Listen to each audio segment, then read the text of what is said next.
Olá, tudo bem? Eleição não tem hora para começar e não termina nunca também. 2026 é disputada agora, 2028 também, 2030 e assim por diante. Política se faz com campanha puxando campanha, uma eleição atrás da outra. No meio do caminho, os mandatos. Ou o contrário, ou não deveria ser o contrário.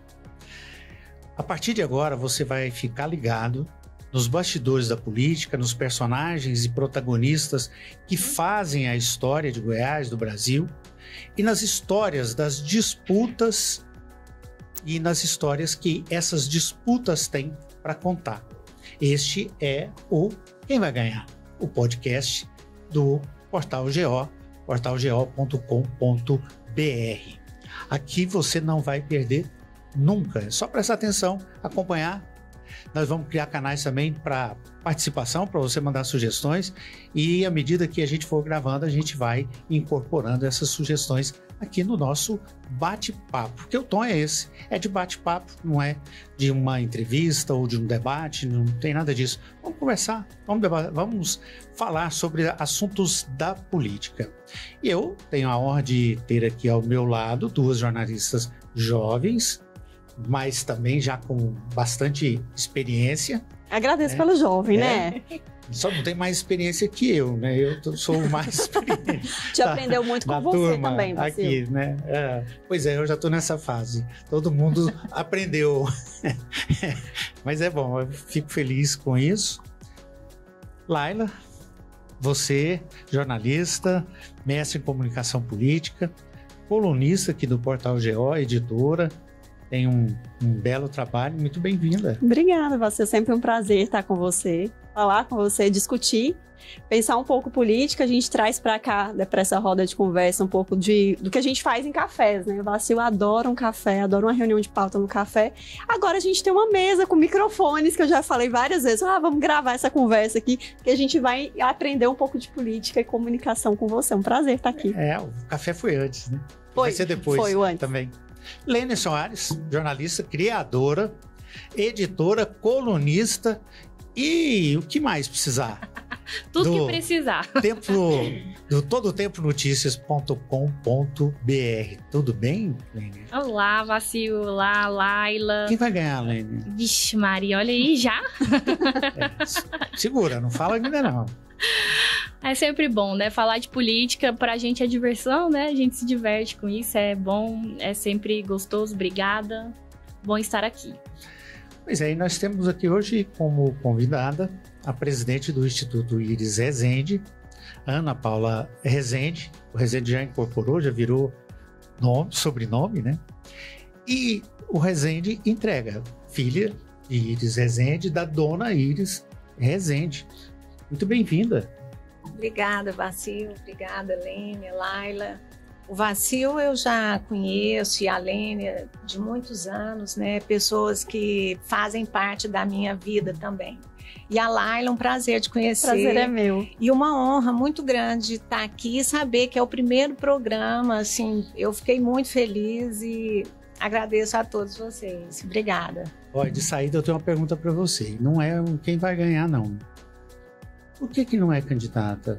Por que até agora você não é candidata, sendo que isso o tempo todo é falado? Mas não responde ainda não.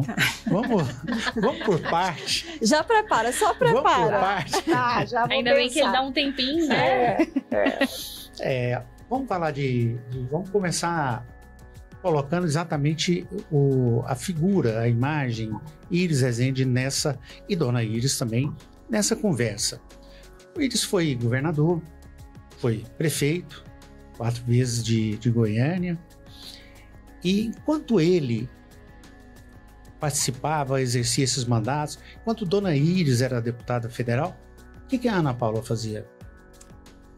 Então, lá em casa, eu nasci, meu pai era prefeito pela primeira vez eu nasci em 1968 e ele prefeito desde 1966. E a minha vida e a vida da nossa família sempre foi a política. Eu falo que meu pai não teve outra profissão, ele não teve outra vida. Hoje eu vejo com mais clareza isso tudo. E fala até que quando ele foi cassado, que foi a única época que ele foi proibido de fazer política durante 10 anos, ele encontrou uma forma, através do direito, que ele era advogado, de continuar fazendo política, porque a política para ele era estar perto do povo, era tentar entender o povo, ele precisava.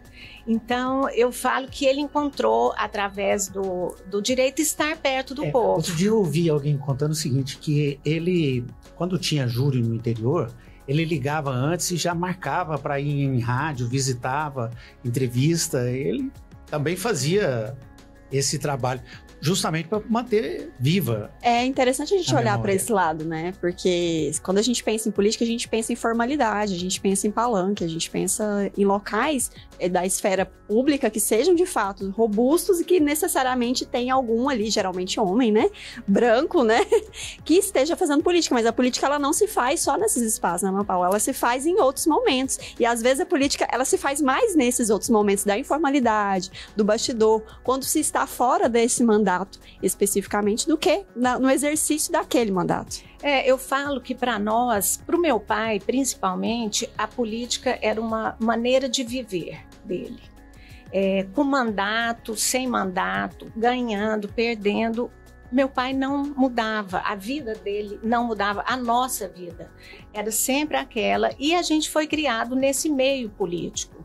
Hoje eu falo, eu não tenho outro meio. Você fez aquela pergunta para mim, por que não candidatar?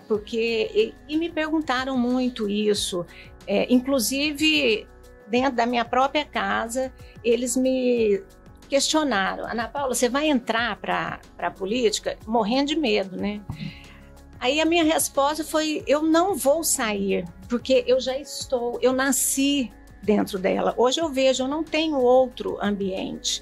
Nós não tivemos. Então, eu não tenho opção. Eu falo que o meu lugar é no mundo político, porque foi nesse que eu fui criada. A gente não tinha outra conversa em casa, era só política. Então, eu não consigo. Eu pensei que quando meu pai morreu, eu pensei que eu fosse ficar muito longe desse ambiente, porque não foi fácil, principalmente para a família. Não é fácil, porque a política é um meio muito duro, é um meio muito, hoje principalmente, muito sujo. E eu pensei, eu nunca mais quero ficar perto desse meio, porque política para mim era meu pai, era minha mãe. Eu estava nisso por causa deles, mais dele principalmente. Mas depois que ele se foi, eu não me encontrei, eu não tinha lugar, porque eu não tive outro meio. Os meus relacionamentos foram dentro da política. Então eu falei, eu não posso, eu não tenho outro lugar, eu quero continuar. E eu vi a importância da vida do meu pai, eu me senti no dever de continuar cuidando da história dele, porque eu falo que a gente teve um dos maiores políticos da história deste país. Nós tivemos aqui perto uma referência, um exemplo de como fazer política, e a gente não pode deixar isso morrer. A gente não pode deixar esses ensinamentos serem perdidos. Muita gente fala para mim assim, Ana Paula, mas seu pai já ficou. Onde você vai, você vê uma marca dele. Isso eu sei, isso ninguém tira dele. A história ele fez, ele participou da nossa história, isso ninguém tira. Mas a forma como ele fazia política, o que a política representava para ele, essa forma, é esse jeito que eu quero que as pessoas conheçam e que fique eternizada. Por quê? Porque as nossas futuras gerações, os nossos jovens, que referência que eles vão ter se a gente não manter essas lições que a gente teve? Porque assim, é muito ruim falar isso, mas a política hoje está podre. Não falo todos, eu não posso falar porque nós temos muitos bons e grandes políticos, mas são muito poucos. E se a gente não manter, e se a gente não lembrar essas histórias e essa maneira de fazer política, ela vai acabando.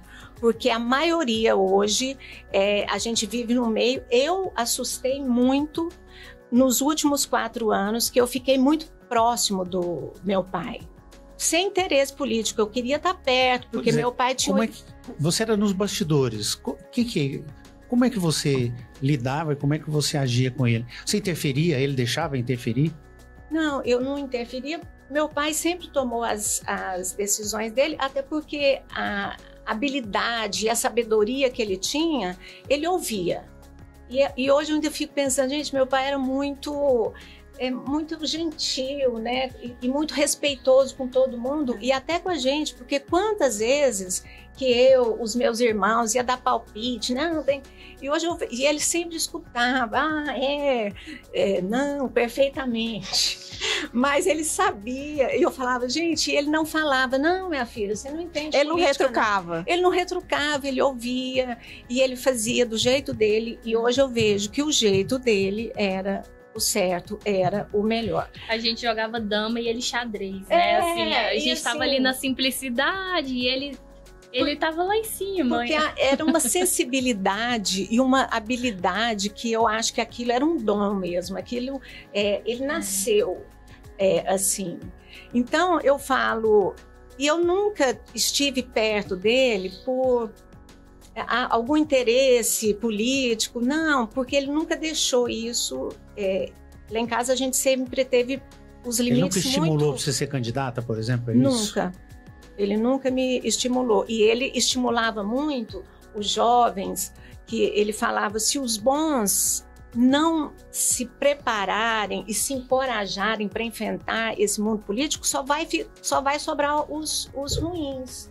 Mas para os filhos, ele nunca incentivou. E eu entendo, porque é aquela preocupação de pai. A dureza da política. A dureza da Por isso política. a relutância em não ser candidata? Ou você ainda se vê candidata em algum momento? Não, hoje eu não descarto. Eu descartei. Logo que meu pai faleceu, eu falei, eu não entro, acabou a política para mim, eu nem lia jornal mais. Passei uns meses assim, mas é aquela coisa do luto, né? Foi uma época muito difícil para mim. Mas como eu vi que eu tenho hoje como missão manter a história dele viva, porque a história do meu pai, ela está viva e ela vai continuar. E aí você tem feito um trabalho de um memorial para contar essa história. Você pode falar pra gente? E o que é esse crachá que está no seu pescoço? É o meu crachá de curadoria do Instituto Iris Rezende, que eu acho muito bom usar, assim, parece que ele está perto da gente. Mas... até esqueci. Esse memorial, você tem dito disso aqui pra gente, que a necessidade de manter essa história dele viva, de mostrar quem era ele, como ele fazia política e dizer quanto isso é bonito, né? Exatamente. Então esse memorial, ele tem essa função? E aí já vou levantar outra pergunta. O memorial é dele ou da sua mãe também? O memorial tem essa função, sim, que eu falo que a maior função de eternizar uma história para que ela sirva de exemplo para as futuras gerações. Eu falo muito que um jovem que um dia conheça a história dele e seja um jovem vocacionado e que queira construir uma história política, olhar para a história dele e falar, eu quero fazer política como o Iris Rezende fez. Eu falo que um jovem desse, ele pode transformar a realidade de um estado, a realidade de um país, porque meu pai transformou. Ele foi capaz de fazer essa política verdadeira, que não é fácil, mas ele fez do começo ao fim, na mesma coerência, com a mesma dedicação, com a mesma vocação. e com o mesmo sentimento de servir.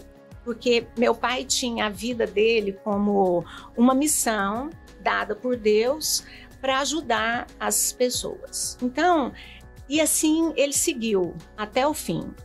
Então eu falo que é essa política, porque essa é a verdadeira política que está sendo deturpada. As pessoas estão repudiando o mundo político. A gente vê isso claramente. Então, eu quero que as pessoas tenham uma consciência, que elas entrem naquele memorial. Eu falo que ninguém vai sair do jeito que entrou, porque ali vai ser um lugar de ensinamentos, de conhecimento, de reflexão. Eu quero que as pessoas saiam dali com um sentimento de uma exigência com um mundo político maior. Não, peraí, porque do mesmo jeito que se você escolhe um político certo, a sua vida pode ser transformada para melhor, se você escolhe um político errado, a sua vida pode ser transformada para pior, principalmente daqueles que precisam do poder público, porque a política é feita para elas. Então é isso que eu quero que elas entendam. Eu quero que elas conheçam melhor os candidatos, não só isso, quem é que vai ganhar. Não, vamos estudar, vamos pesquisar quem merece o nosso voto, porque a gente vive num país que a gente escolhe os nossos prefeitos, governadores, presidentes.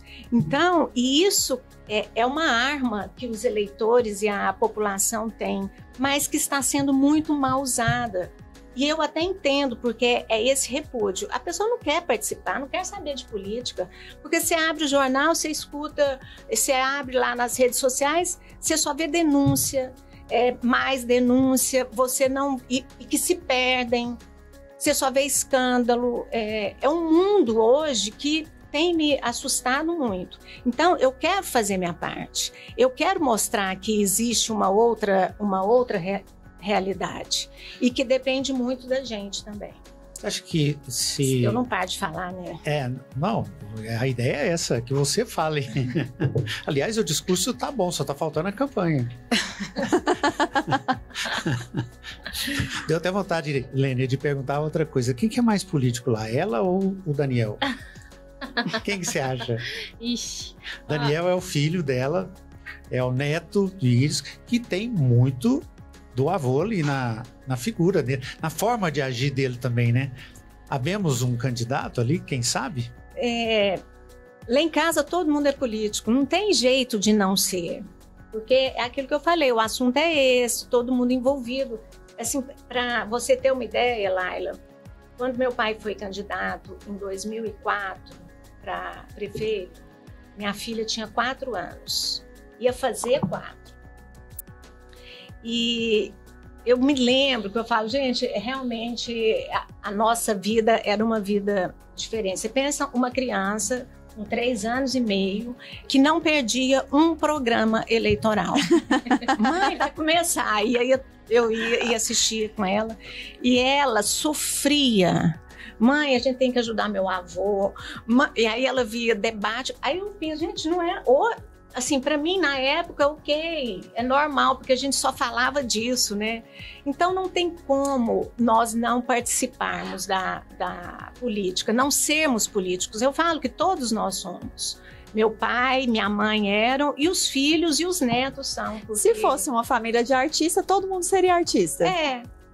Porque o exemplo que a gente teve, as conversas eram essas, era meu pai discutindo projetos, pensando, falando com a gente sobre isso. Então, foi assim que a gente cresceu. E o Iris trazia essa paixão pra gente, né? Assim, eu nem imagino como é ser família e ter vivido isso com essa intensidade toda, porque a gente, o Vacil, teve esse privilégio, eu tive muito jovem, de começar a trabalhar muito, muito nova ainda com o Iris.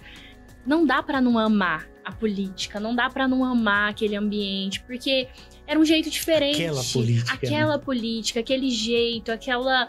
assim, aquela estratégia, aquela forma de enxergar aquela forma de viver ali com aquele amor, com aquela intensidade. Então, se nós trouxemos isso, e é uma coisa que não dá para tirar, né? Se isso contagiou a todo mundo que trabalhou com ele. A gente escuta muito assim, quem trabalha com Íris fala assim, os apaixonados no Íris, não sei o quê. Não tem como não ser. É difícil não ser, é difícil ter convivido e não sair com esse sentimento, com essa visão diferente da política. Por isso o memorial, ele tem essa função tão importante, né? Que é essa expectativa dele. Porque a gente conviveu um pouquinho com ele, a gente sai pensando política de um jeito diferente, acreditando na política de uma forma diferente. Então que essas pessoas, essas novas gerações que não tiveram esse privilégio, que possam ter também esse contato com essa história.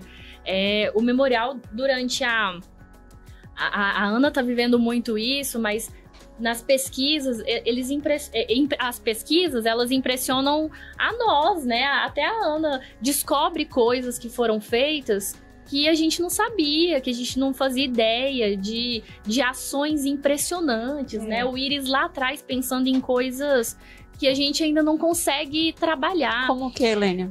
Como um condomínio que foi feito para... Vou contando aqui. Eu fiquei... Um condomínio que ele fez para pessoas com deficiência física. Então, um conjunto residencial. Pensando ele entregou, já em inclusão, né? Pensando na inclusão dessas pessoas e feito com casas totalmente adaptadas, pensando nas dificuldades dessas famílias, que a mãe, principalmente, ela abre mão de muita coisa, abre mão da vida dela para viver, né? Em função, muitas vezes, ali, de uma criança, de uma pessoa da família. E ele pensou nisso lá atrás. Então, ele entregou aquelas casas para aquelas famílias. É uma coisa que a gente ainda não lida, a gente ainda não trata isso como política pública da forma que deveria ser tratado. E lá atrás ele pensou nisso, lá atrás ele trouxe isso. Isso e quando? Assim, vocês têm uma ideia de 2009. data? É esse que ele foi inaugurado, esse condomínio, né? E a minha próxima ação, a próxima ação do Instituto, eu quero que seja lá. A gente já está conversando com o pessoal da Adfego para a gente fazer uma parceria, para a gente conhecer o bairro. Eu não sabia. Foi o primeiro condomínio totalmente acessível do mundo. A gente foi estudar e pesquisar. E meu pai nunca levantou a bandeira, eu fiz isso, faço aquilo. Não, ele fazia. Ele queria fazer a diferença na vida das pessoas. Eu fiquei sabendo disso há pouco tempo, com o memorial, a gente buscando os dados de tudo que ele fez, e a gente descobriu esse condomínio. E eu quero que a próxima ação seja lá e seja específica para aquelas pessoas. A gente quer conhecer como que está o bairro, se elas estão precisando de alguma coisa. Então, eu quero que o próximo mutirão e a próxima ação do Instituto seja lá. Vocês estão dizendo duas coisas. Primeiro, que ele fazia muita ação, né, Vacil? Que era oculta, que não necessariamente vinha à tona, que era publicizado. E essa nova forma de fazer política? Porque hoje o que a gente percebe aí são políticos e políticas, mulheres também, que saem com um assessor de mídias com o celular na mão para filmar, registrar tudo com a lapelinha aqui, um microfone, para gravar tudo que está sendo feito. É uma nova forma de pensar política e como isso afeta. Aí eu falo para a Ana Paula e para vocês também, né? Como é que isso vai afetar a nossa forma de enxergar e valorizar esse político? Pois é, eu falo que levantar bandeira é fácil. Você faz uma pesquisa lá, vê o que as pessoas querem ouvir. Então eu levanto a bandeira. Agora, e a história desse candidato? Essa. Por isso que eu falo que a gente tem que participar mais. Eu acho que as pessoas precisam, a população, participar da política. Antigamente, as pessoas participavam muito mais do que hoje. Eu acho que as redes sociais, ela afastou. Porque muita gente fala, aproxima a pessoa. Em alguns casos, sim. Mas, na maioria, eu acho que não. E acho que ela afastou as pessoas de quererem participar da política. Ela só vê notícias pelas redes e, gente, e falar numa rede social, se você fala bem, se você fala bonito, você levanta uma bandeira, isso é fácil. Isso basta você treinar ali, fazer uma pesquisa. Por isso que nós estamos chegando aonde nós estamos chegando. Nesse mundo político que está totalmente deturpado. Então, e é aí que eu falo da importância do memorial. De relembrar sempre essa história, essa forma de fazer política. E respondendo a sua pergunta lá atrás, a minha mãe vai ter o espaço dela nesse memorial, porque ela teve uma história política também, não apenas ao lado do meu pai, mas ela teve a própria história. Minha mãe abriu caminhos hoje, até às vezes, para estarmos aqui conversando tão abertamente sobre política. Eu falo, minha mãe foi a primeira candidata a vice-presidente do Brasil, a primeira mulher presidente do MDB nacional, primeira mulher presidente do MDB estadual. Foi a única mulher política que discursou nos Direta Já. E minha mãe enfrentou muitos desafios. Foi muito difícil para ela, como mulher, ocupar todos esses espaços que ela ocupou, mesmo tendo ao lado um político forte e que sempre reconheceu nela uma capacidade de fazer diferença e de ocupar espaços como ela ocupou. Então, eu acho que é um assunto que também a gente tem que estar sempre lembrando, porque, afinal de contas, nós mulheres somos a maioria. Nós temos condições de ocupar espaços e exercer as mesmas funções do que os homens e, às vezes, exercer até melhor. Então, eu acho que é um trabalho também e que eu quero que as pessoas entendam. E hoje ainda é significativo a gente pensar nisso, que foi só em 2021 que a lei de violência política foi colocada e aprovada. Então, assim, coisas que provavelmente, cenários que ela deve ter vivido, situações que ela deve ter vivido, que nem se pensava que poderia ter uma lei para protegê-la, para garantir que ela estivesse, que ela acessasse aqueles espaços de poder e continuasse naqueles espaços de poder. É tão difícil. São 52% da população brasileira, 52% do eleitorado. Mas se a gente vai olhar aí, quantas mulheres a gente de fato tem aí nos mandatos públicos, né? O parlamento brasileiro a porcentagem é mínima. E as que estão lá, a violência que elas sofrem hoje ainda, não, né? Toda semana tem um episódio, né, Lênia? Então imagina a dona semana. Iris lá atrás. Agora, só sobre essa forma de fazer política, que tem uma, assim, que me chama a atenção. É claro, o Iris e a dona Iris pegaram, sim, essa fase das redes sociais ali no último mandato, isso era muito importante. Agora, o Iris, especificamente, ele tinha uma não era estratégia, porque era dele, que facilitava muito, que ele era muito focado na gestão. Ele era muito focado na administração e na política. Então, ele confiava a comunicação aos comunicadores, aos profissionais da comunicação. E ele não se envolvia tanto nesse ambiente digital, porque não dava tempo. O Iris não tinha tempo de olhar o Twitter, de olhar o Instagram, porque ele estava muito, muito focado na cidade. Ele vivia aquilo de uma forma tão intensa que as pessoas hoje têm dificuldade de aceitar e de acreditar naquela intensidade, naquela coisa que se chovia à noite, você podia esperar no outro dia cedo ele madrugando e querendo andar pela cidade, Vacil lembra disso, porque era uma agonia dele à gestão. Então, quando você tem um gestor que está tão dedicado e focado na gestão, é mais fácil fazer comunicação. E tinha situações muito engraçadas também, que facilitavam pra gente, né, pensando na comunicação. Amanhecia um dia chuvoso e tinha uma inauguração de uma obra 11 horas da manhã, e chovendo. E a gente esperava um sinal dele para cancelar. Ele nada de cancelar. Quando ficava faltando assim, quando faltava 10 para as 11, parava de chover. Na hora da inauguração. Aí, tinha combinado com o São Pedro, 11h30, né? A hora que terminava a inauguração, voltava a chover. Já tinha ligado para São Pedro, falava, tudo certo. Ele falava, é a mãozona de Deus. E é um mito essa ideia de que ele não se comunicava, né? Porque uma prática constante dele era, todo dia quase, tinha uma ida numa pracinha, Sim. Numa obra, por menor que fosse a obra, num local de Goiânia, ia todo o secretariado com ele ia lá, entregava a obra, andava, conversava com as pessoas ali em volta, sem barulho, sem nada, mas a presença dele na cidade era muito forte. Isso é comunicação, não tem uma comunicação mais forte. Ele jamais acordaria preocupado assim que, estão, né, hoje nas redes estão falando isso, porque esse não era o foco dele. Mas se tivesse algum problema, ele saberia antes das redes, ele saberia antes das pessoas, porque ele estava na ponta, ele tinha esse contato direto.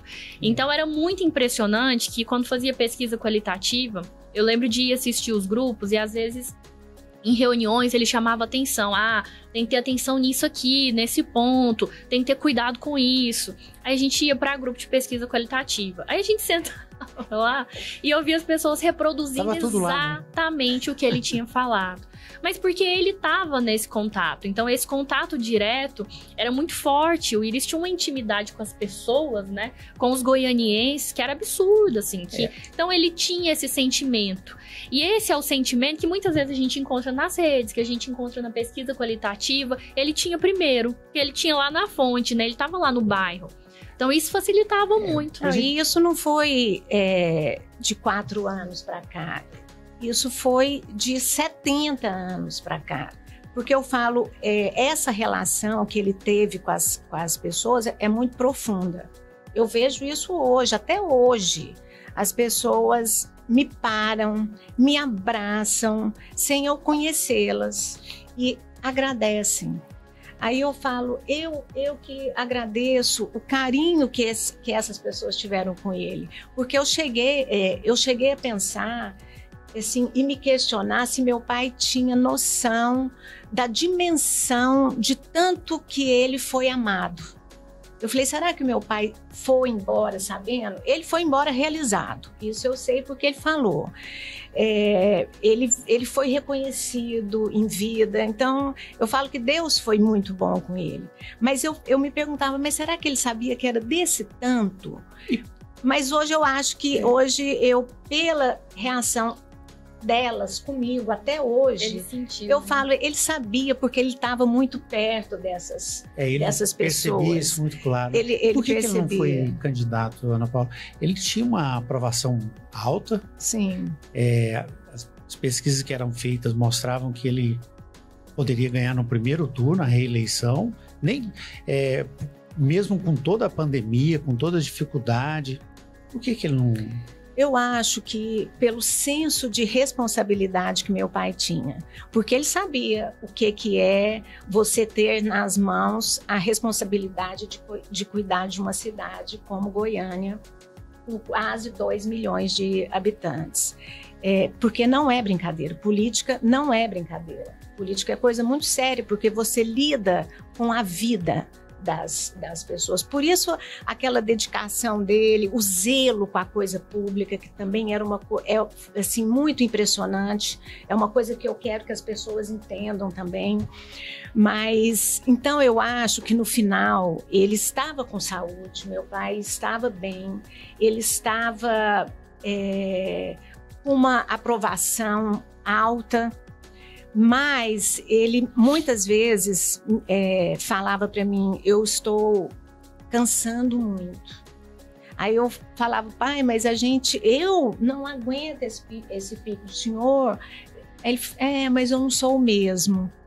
E aí ele ouvia muito e foi uma época que ele ficou muito pensativo, seria ou não candidato. E eu lembro um dia que ele chegou lá na prefeitura e mandou chamar o secretário dele, particular, e pediu para a gente sentar, e ele falou, eu não serei candidato. Então vamos pensar uma forma, eu quero fazer uma nota, como que eu vou divulgar isso, mas eu tomei a decisão, não serei candidato. Pode chamar aí e tal. E aí eu perguntei para ele, depois que o secretário saiu, eu perguntei o que tinha feito ele tomar aquela decisão. Aí ele falou para mim, eu tenho perguntado muito a Deus, eu tenho pedido para Deus me dar uma resposta. E aquela queda que eu tive, ele caiu no apartamento dele. Ficou com o braço. Ele escorregou Caraca, no tapete do cachorro dele.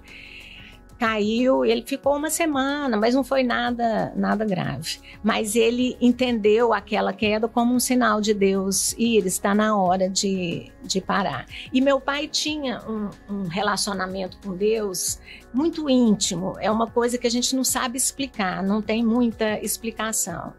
Mas ele tinha. E ele não fazia nada. Meu pai não tomava nenhuma decisão sem ouvir a Deus. Ele não ouvia muito, não. Mas eu tenho certeza que Deus, sempre Deus deu a direção para ele. Uma coisa que me impressionou, assim, eu guardo na memória, no final, ali para dezembro, já no final da gestão, ele se preparando, umas 2 vezes que eu fiquei sozinho com ele no gabinete, ele, assim, do nada, a conversa estava em outro assunto, amena, ele falava, eu tenho que ver o que eu vou fazer quando isso aqui acabar, eu não posso ficar ocioso. A preocupação dele também olha, terminou o mandato, mas tinha que fazer alguma coisa, porque não podia ficar ocioso. Né? Outra coisa, eu vou sentir muita falta das pessoas. Era a outra expressão dele. E as pessoas que ele fala era o povo mesmo. Tanto é que aquela história do café, porque meu pai tinha o café como uma forma de mostrar para a pessoa o tanto que ela era especial. E o pão de queijo, não esquece. E o pão de queijo. E ele contava história. Era um momento ali que ele tinha com a pessoa e todas as pessoas, todas. Ele recebia com o mesmo carinho, com a mesma importância, não interessava se era A, se era B, E quando, na última semana dele como prefeito, ele me chamou, pediu para eu sentar na mesa e me perguntou e falou assim para mim, sabe o que mais eu vou sentir falta quando eu sair daqui? Eu falei, do que, pai? Ele falou, de gente. Então, minha filha, você investe no café, lá no escritório, que é onde ele ficou depois que ele saiu, porque quando as pessoas são bem recebidas, elas voltam. Então, você vê a necessidade dele de ter gente. E foi tão bom, ele ficou 6 meses antes de ter o AVC lá no escritório, recebendo gente o tempo todo. A primeira coisa que ele fazia quando chegava era ir lá na cozinha, olhar para ver como é que estava, se tinha pão de queijo. Tinha dia que ele falava, vamos dar uma melhorada nesse café aí e tal. Mas no último dia que ele ficou lá, no escritório, você estava? Estava. Ele recebeu muita gente e foi um dia muito especial. Eu falo, Deus foi muito bom. Um dia cheio de... E aí, a hora que a gente estava indo embora, nós entramos no carro para eu levá-lo, ele falou assim para mim, quantas pessoas que eu recebi hoje? Aí eu falei, umas 30. Ele falou assim... Pois é, e nenhuma pessoa fez nenhum pedido para mim. Eu não sou nada. Elas vieram para me ver, porque gostam de mim. Eu ainda falei, pai, as pessoas amam o senhor. E teve uma visita especial aquele dia de uma jovem mesmo. E ela chegou lá, queria falar com ele, pediu para falar, a gente, e colocamos ela lá dentro. E ela contou essa história para ele, ele chorou. Ela falou que a avó dela era muito apaixonada por ele e pediu durante 1 ano, me leva no Iris que eu tenho que agradecer, me leva no Iris que eu tenho que agradecer. E ela falou, e eu nunca achei tempo. E semana passada minha avó morreu.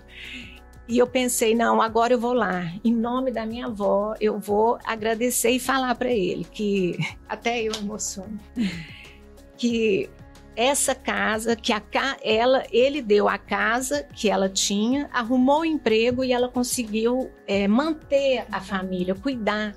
E aí ela vai contar essa história para ele, isso no último dia dele, antes de ter E ele chorou, porque é muito profundo. o impacto, né? Pode continuar. Mas o impacto essas ações, histórias né? eram inúmeras, Porque eu né? falo, a política, ela pode mudar a vida de uma pessoa. Porque a gente não sabe o que é você estar na rua, você passar fome. E, ao mesmo tempo, o que a gente vê hoje, porque a política mata também. Isso que a gente vê, isso é crime. A negligência. Exatamente, é o uso indevido do dinheiro daquelas pessoas. Porque aquele dinheiro era para ir para a saúde, para as pessoas que estão ali naquela fila. E eu falo, esses políticos hoje não pensam, a intenção deles são eles próprios. Hoje as pessoas só pensam em projetos a curto prazo, pensando na próxima eleição, como que faz para se beneficiar. Isso é escandaloso, isso é crime. E o que tem acontecido, que eu tenho visto, é que isso está se normalizando. E a gente não pode deixar isso ser normal, porque não é. Isso é escandaloso. O que a gente vê hoje nas assembleias estaduais, nas câmaras. Eu não falo só de Goiânia e de Goiás, até porque nós temos um governador hoje que, por fazer a política da maneira correta, com honestidade, com dedicação, ele mudou a realidade do nosso estado. É mais uma prova que, quando a política é feita com honestidade, com dedicação, as coisas mudam, as coisas se transformam. Agora, o que a gente vê nas câmaras, nas assembleias, isso está generalizando. É aí que entra a importância da história do meu pai. É mostrar que isso não é normal e que essa política feita para as pessoas, ela é possível. Porque ele fez e ele transformou. Goiás não seria o que é hoje se não tivesse sido a vida de um político que viveu pensando nesse estado, que fez rodovias, que levou energia elétrica, que trouxe o desenvolvimento, criou um programa fiscal para as empresas virem. Gente, aonde estaríamos hoje se não fosse a vida desse político? Seríamos esse estado agro, desenvolvido, se a gente não tivesse aquela estrutura? Porque eu acho que as pessoas têm que raciocinar. Hoje, Goiânia é a única capital com mais de 1,5 milhão de habitantes que não tem favelas. Agora, por quê? Porque foi sorte? Não, porque teve políticos pensando em projetos para que isso não acontecesse. Hoje, Goiânia é a cidade, esses dias até vi que recebeu um prêmio da Cidade Verde pela ONU. Eu lembro que em 2010, Goiânia foi considerada a segunda cidade do mundo mais arborizada, a primeira do Brasil. Mas por quê? Porque teve políticos que pensaram, que fizeram projetos pensando a longo prazo para que Goiânia fosse o que é hoje. Dos 60 parques que existem em Goiânia, 43 foi meu pai que fez.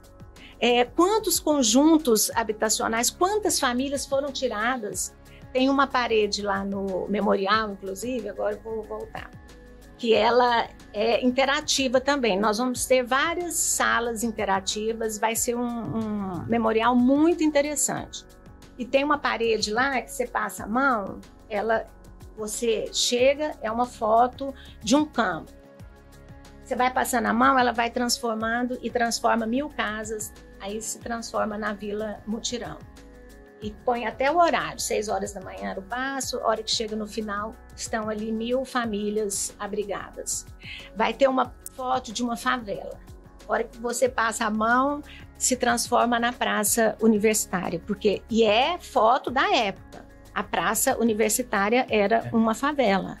E ele tirou essas pessoas, deu casa para elas e construiu ali uma praça que até hoje é exemplo de modernidade, que é a Praça Universitária. E assim, vários lugares. Porque eu acho que assim as pessoas param e vão pensar na importância da gente mudar. esse mundo político que está aí hoje. Vão ter uma criticidade própria, né? Pensar em um olhar próprio, né, Vacil? Exato. E dentro do podcast, desculpa, Vacil. Nós não estamos deixando o Vacil falar. Mas e dentro do tema, né, quem vai ganhar, a boa política, ela funciona, ela ganha, porque quando você tem um gestor... Ganha tem quem que ganha, quem tem que ganhar, né? Exato. Que é a população. Isso, e ela é estratégica, porque você tem um gestor que ele olha, ele escuta de verdade quando vê um cidadão, ele olha nos olhos, ele sente aquela dor, você não precisa ensaiar corte. Porque aquilo ali é real, né? Quando você tem um político que entrega 1000 casas num dia... numa cidade, não adianta você ter o melhor discurso, você não tira o voto daquele político ali, não. O Íris nunca perdeu em Goiânia, não foi à toa. É porque a história dele com a cidade era real, era verdadeira, era de entrega, era de obras, era de escuta, era de atenção. Então, ela ganha, essa política ganha, ela é a melhor estratégia que tem, então, eu acho que não tem um caminho melhor, não. Assim. Agora, o Íris Rezende, num determinado momento, ele fez uma coisa, ele contrariou ou mexeu na história de uma relação que era de confronto com o Caiado. O Caiado deixou de ser um adversário histórico, passou a ser um aliado. Quando ele foi candidato a governador, isso para o Senado. Depois, quando foi candidato a governador, o MDB lançou o candidato, mesmo Íris também, num primeiro momento, não querendo. Só que depois ele aproximou Daniel, talvez tenha sido o último gesto dele, a aproximação de Daniel e Caiado. E agora, no ano que vem, a gente tem Daniel, provável candidato a governador, Caiado já é pré-candidato a presidente. Presidência com a qual Íris sonhou também um dia e acabou não sendo candidato.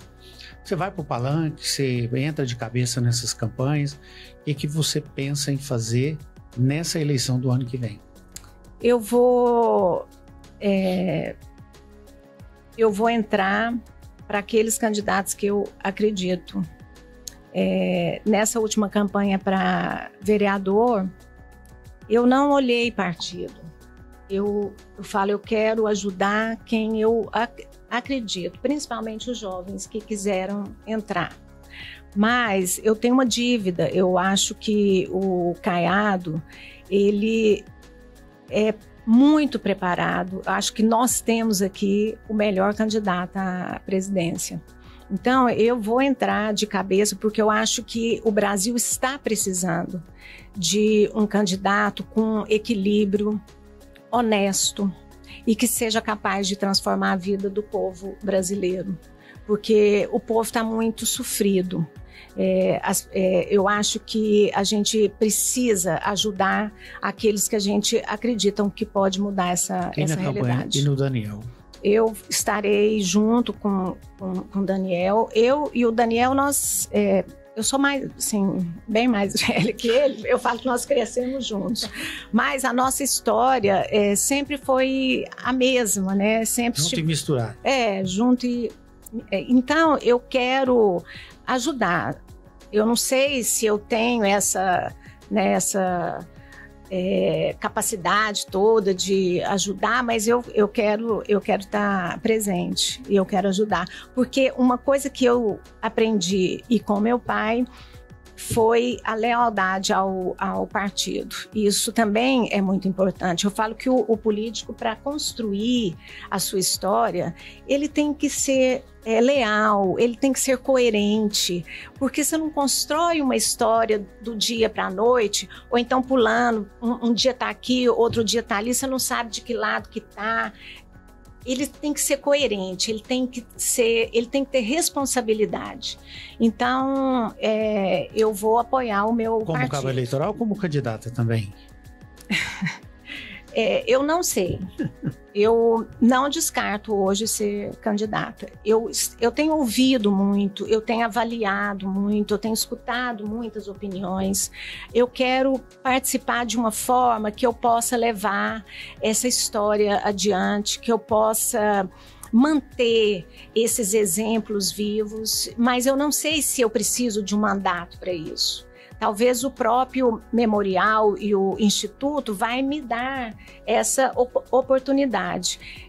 Então eu tenho avaliado, eu não descarto hoje. Por que você não foi vice do Sandro Mabel, que chegou a ser convidada? Sim. E por que não aceitou? Porque eu não Sandro Mabel, candidato a prefeito, é o prefeito de Goiânia hoje, só para situar. Sim, né? Porque eu não aceitei ser candidata a prefeita. Ou seja, vice, eu ia cair na mesma. Porque e se acontecesse alguma coisa com o Sandro? Porque a gente teve um exemplo aí. Eu falei, não, eu não vou, porque como prefeita, eu acho que, eu não digo assim que eu não daria conta, mas a política que eu aprendi e que eu faria, eu não conseguiria ter os resultados, porque eu não tinha, né, e nem tenho a sabedoria que meu pai tinha, a experiência que ele tinha. E ele teve grandes dificuldades. Gente, Goiânia é uma cidade muito grande, com problemas muito complexos. Você não resolve isso de um dia para o outro, você não resolve isso em 6 meses. Você tem que ter muito planejamento, muita sensibilidade política. Eu não quis ficar com essa responsabilidade, porque quem sai perdendo é o povo, se não desse certo. Então, eu achei que não era o momento. E com que futuro você sonha?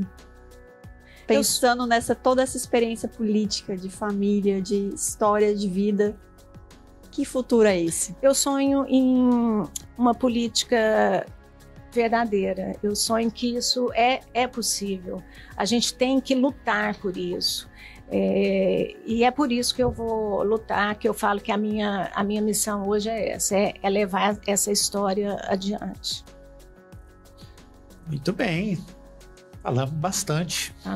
Dava para falar mais. E tem mais assunto, né? Assunto é o que não falta. É só o primeiro podcast, Ana Paula pode voltar, falar sobre outras coisas, né? A gente entender uma aula de política aqui. Pois é, não tem o pão de queijo, né? Vamos ter que depois ver como é que a gente pode trazer aquele leite lá da vaca lá de Iguapó, como é que é? Da vaca Gir. Vocês vão tomar um café comigo lá no escritório. Eu continuo com esse hábito dele, porque eu falei, isso aqui também vai continuar. Pode deixar, né? O convite já está aceito. Tá, então já está feito. Mas olha, a gente, para encerrar, para acabar, a gente vai fazer um exercício aqui, um pouco do que a gente conversou, mas indo um pouco mais fundo. Aí eu vou começar com a Lênia, né? Lênia, o que vem lá? Nós já estamos falando em 2026. Nem chegamos na metade de 2025. Nós temos eleição para governador, temos eleição para senador, 2 vagas para senador, temos eleição para deputado federal e estadual. O que a gente pode esperar dessa disputa aí até o ano que vem? É isso aí, né? Eleição não acaba, né? Não tem hora para começar, já começou mesmo. Então, 2026, falando em Goiás, porque o que a gente espera, ainda mais dentro desse espectro de quem vai ganhar, a gente espera que o povo ganhe, né?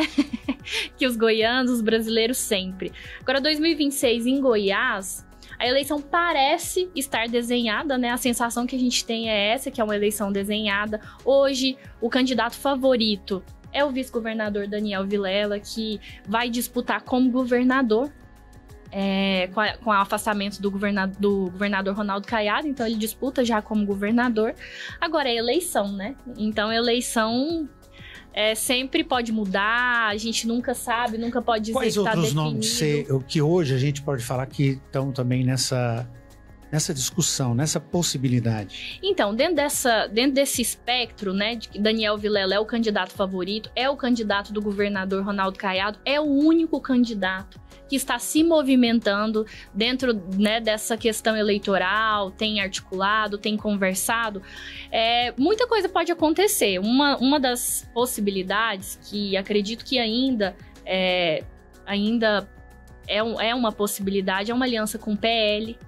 Porque a vice do Daniel tem uma lista de nomes aí, uma fila grande já de gente querendo, dessa expectativa. Quem vai definir isso é o governador Ronaldo Caiado, indiscutivelmente. O vice é o nome de Caiado. É o nome do Caiado, exatamente. Até porque o governador Ronaldo Caiado, ele tem hoje o maior capital político do estado. Então essa decisão é dele, sem sombra de dúvidas. Uma composição com o PL poderia auxiliar nesse cenário do Daniel para diminuir aí os adversários, já que o Wilder Moraes, senador, também é um nome que é cogitado para disputa, mas que não está se movimentando até agora. A gente não vê uma articulação, mas é um nome. O PT provavelmente vai lançar o nome, é uma necessidade para o partido, né, como presidente. Hoje volta sempre uma possibilidade e uma costura entre PT e Marconi Perillo para que ele seja o candidato petista. Você acha isso possível? Eu acho difícil, né?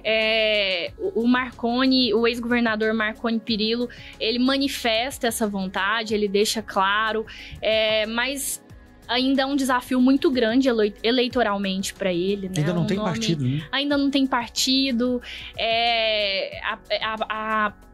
A passagem dele na presidência do PSDB, que poderia ter sido uma coisa para fortalecê-lo, retomar um pouco da força política, não foi. Pelo contrário, acredito, né?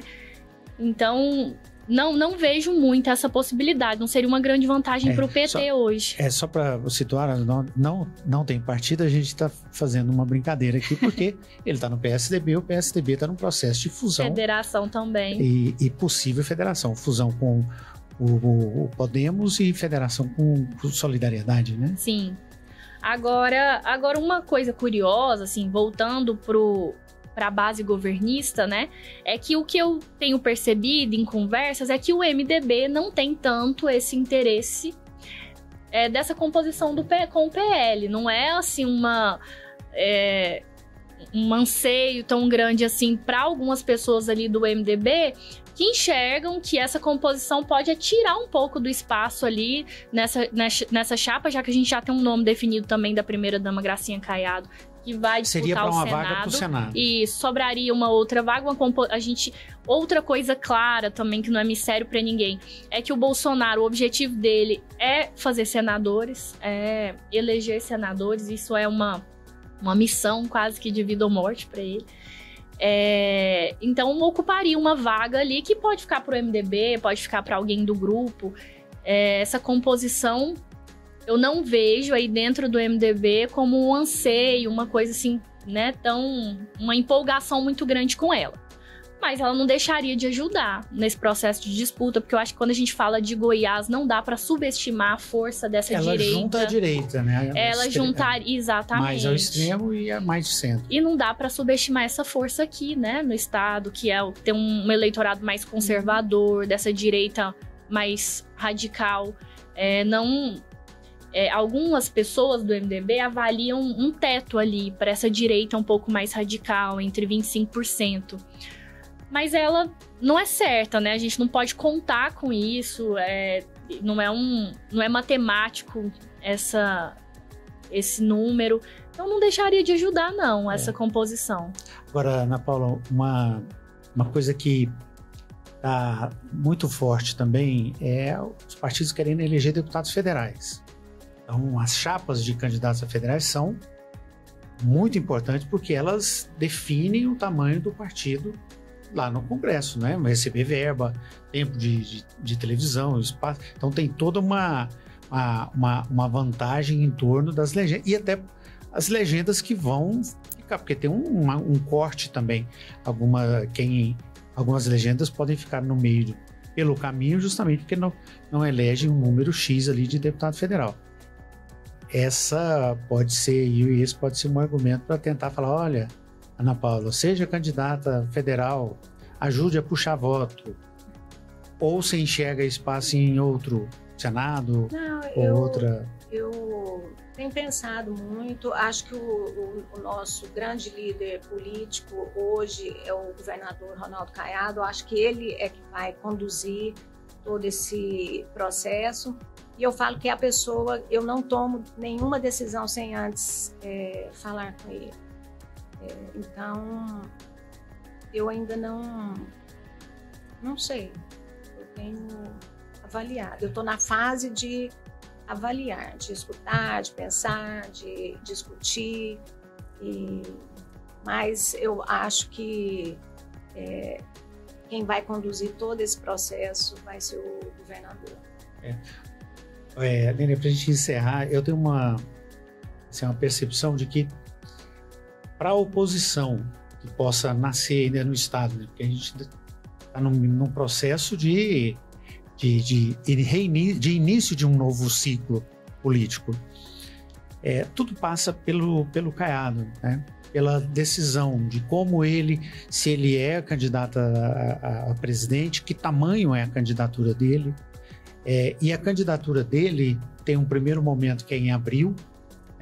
Ele já está decidido a deixar o governo. Mas Tarcísio de Freitas, né, o governador de São Paulo, deixa ou não deixa? Bolsonaro vai ser ou não candidato? Como é que está a Lula? A Lula vai estar ainda com capital para juntar alguns partidos em torno de uma possível tentativa de reeleição ou não? Então, mas a definição de Caiado é a definição que todo mundo aguarda e vai continuar aguardando para poder a gente ver mais definido o cenário político de 2026. A responsabilidade do governador ela é grande, né? Porque ela inclui um projeto estadual e um projeto nacional. Então, qualquer decisão, que seja aqui na vice do Daniel, nessa segunda vaga do Senado, nessa composição ou não, ela interfere nessas duas esferas, isso é inquestionável. É um peso, é uma grande responsabilidade, imagino. O governador é um grande político, pensa política também o tempo todo, tenho certeza que ele já tem aí muita coisa na cabeça, está avaliando inúmeras possibilidades, mas é uma decisão que a gente vai conseguir entender de forma mais clara, como você disse, né? Lá em abril, depois lá nas convenções, tem algumas fases aí que nós vamos ter que passar para enxergar melhor esse cenário da disputa. Muito bem, isso foi o que vem lá. Nós estamos tentando enxergar cenários. Tudo também, né? É um quebra-cabeça, né? E muda de um dia para o outro. A gente roda, fica na imagem da nuvem, né? É uma nuvem. Mas esse foi o que vem lá, que é a nossa leitura de cenário. E a gente encerra uma coisa mais leve, mais tranquila. Coisa boa. Uma coisa boa, claro. Uma indicação. Se você tiver... Para você indicar para quem está nos acompanhando, para nós que estamos aqui, o que você indicaria? Olha, uma série... Eu gosto muito de série, produto audiovisual. Adoro pensar nisso. Acho que é uma forma imagética de a gente transmitir ideias, conceitos. E eu gosto muito de pensar cenários distópicos. Se a sociedade fosse de outra forma, como que os seres humanos agiriam? Então, eu vou indicar para você uma série que é recente, ela tá disponível, vou falar streaming, né? Os streamings aqui a gente tá recebendo nada, mas vale falar, que é Paradise, é uma série desse ano, da Disney+. Ela vai... Não quero dar muitos spoilers, porque eu não gosto de spoilers, mas ela vai mostrar como a sociedade, ela se organiza do zero. E como que ela pode pensar um mundo em que as pessoas não têm mais nada. Elas só têm elas mesmas. Então, acho que é interessante. São poucos episódios, são rápidos e você vai entender muito essa construção de sociedade e também de política. Lênia.